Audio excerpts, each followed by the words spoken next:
was the first congressperson to die in office? Hi Founder fans, Jason here, and today we'll be discussing Theodorick Bland. But before he died, Theodorick Bland actually did something a lot more interesting during the Revolutionary War. So let's get into it. Theodorick Bland was from Virginia, from a very wealthy family, and he actually went to Europe to study medicine. But when he returned home, he suffered from ill health and apparently didn't feel like taking up the practice of medicine was right for him. Fortunately, being from a wealthy family, he was able to fall back on, we'll say, farming, but they owned a plantation, and we understand what that entails. Anyway, when the American Revolution broke out, George Washington recruited Theodorick Bland to put together a cavalry, because Bland was known as an equestrian. He loved horses and was great at riding them.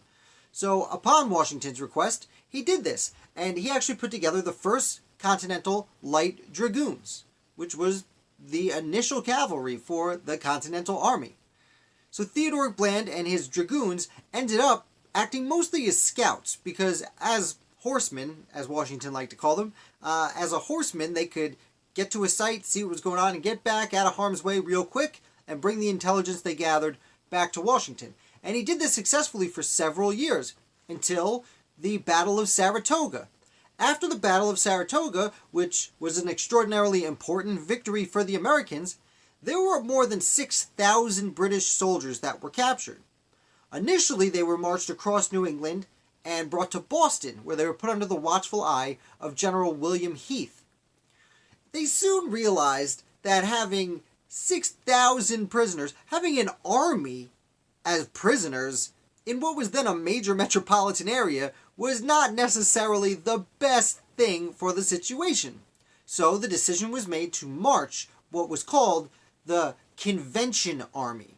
The captured British soldiers were called the Convention Army, and they were marched from Boston all the way to Charlottesville, Virginia.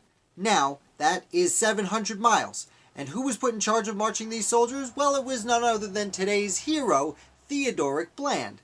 Now, Bland marched the men there, and several hundred did escape. But most of these thousands of men actually made it to the new prison camp in Charlottesville.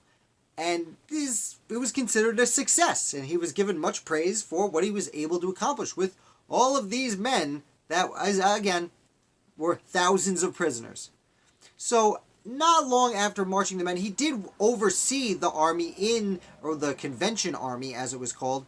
He did oversee them in their new prison for about a year, but he was always of ill health, and eventually he did resign his position and went home. And quickly, he was sent back away from his home because he was almost immediately elected to the Continental Congress. He spent 3 years in the Continental Congress and then again returned to Virginia. And when the Constitution was presented to be ratified, Theodorick Bland was actually chosen to attend Virginia's ratification convention. Now, he was an Anti-Federalist, and there was a lot about the Constitution he did not like, so he voted against it. He said, no thanks, we should not use this as our government. Well, despite Virginia's close vote, we now know that the Constitution did pass. Theodorick Bland, despite his not liking the Constitution, was still elected as one of the inaugural members of Congress representing Virginia. And he traveled to New York City to join Congress, and he sat there for about 15 months when, unfortunately, at just 49 years old, the illness he battled his whole life did finally catch up with him, and he passed away. And he became the first person in American history to be a sitting congressman when he passed away. Now, I hope you enjoyed this video. It's a little sad. He dies pretty young. But if you did like it, please hit like. And if you're new here, definitely hit subscribe. I put out videos 5 days a week. Also, if you've been watching for a while, you might notice I have something new behind me. I've been upgrading my set.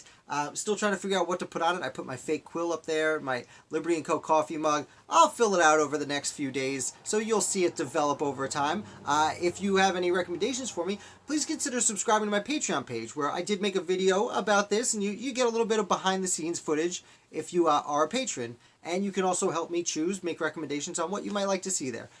Anyway, thank you so much for watching. My name is Jason, and I will come back with another video for you tomorrow.